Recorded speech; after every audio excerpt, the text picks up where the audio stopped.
Don't get me wrong, I absolutely love using Lightroom for wildlife photography. I've got a whole course dedicated to the subject. But there are certain features I would love to see in Lightroom that would make it just that much better.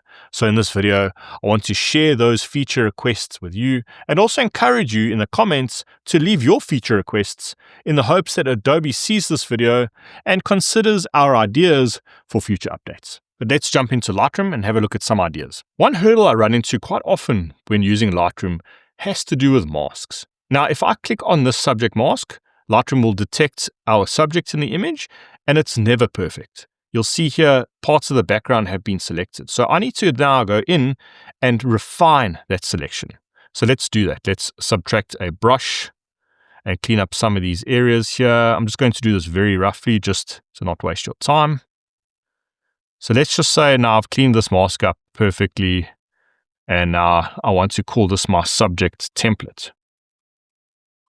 Now let's say I want to use a preset. Now I'm going to go to my free Lightroom Tools preset here, which is available in the link in the description.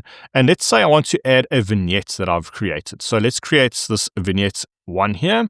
Now that's created a mask on my image. But now let's say I don't want to actually darken the parts of my subject. I could say, okay, let's go to our subtract and let's go subtract subject. But the problem is that select subject is not the perfect subject selection that I've created. It's the generic one that Lightroom is going to create.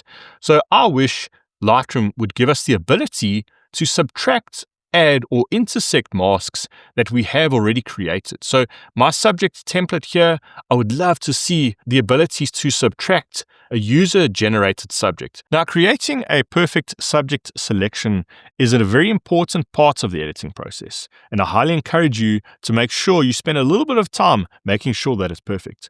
I've got a chapter dedicated to this specifically in my new Lightroom photo editing course.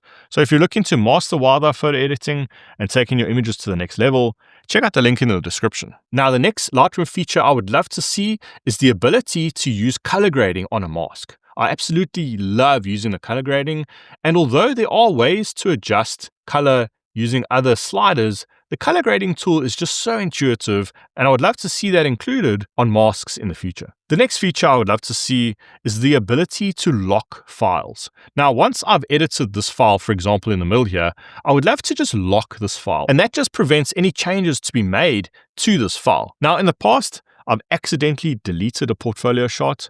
I did manage to save that file through backups, but if I had the ability to lock that file, I never would have deleted it. So locking the file could prevent deletion, could prevent anything being changed in terms of editing or metadata, that sort of thing. So that would be a great feature to have in Lightroom. The next feature I would love to see is the ability to paint onto our mask under sharpening. So if you hold down Alt and rock back and forth this masking slider, everything that is being shown in white will be sharpened and everything that is black won't be sharpened. But I would love to have the ability just to paint away some of those areas manually. So if you look on the leopard's back here, that area is all out of focus.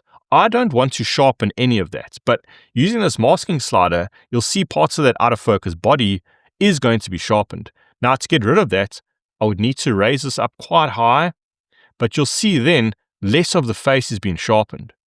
So I would like to see a feature where I can adjust the masking to suit the subject or the main area that is in focus, and then manually just take a brush and paint away those areas that I don't want to be sharpened. If you're looking for ways to improve your wildlife photography editing in Lightroom, check out this video next where I go through this full edit and explain the why behind every editing decision.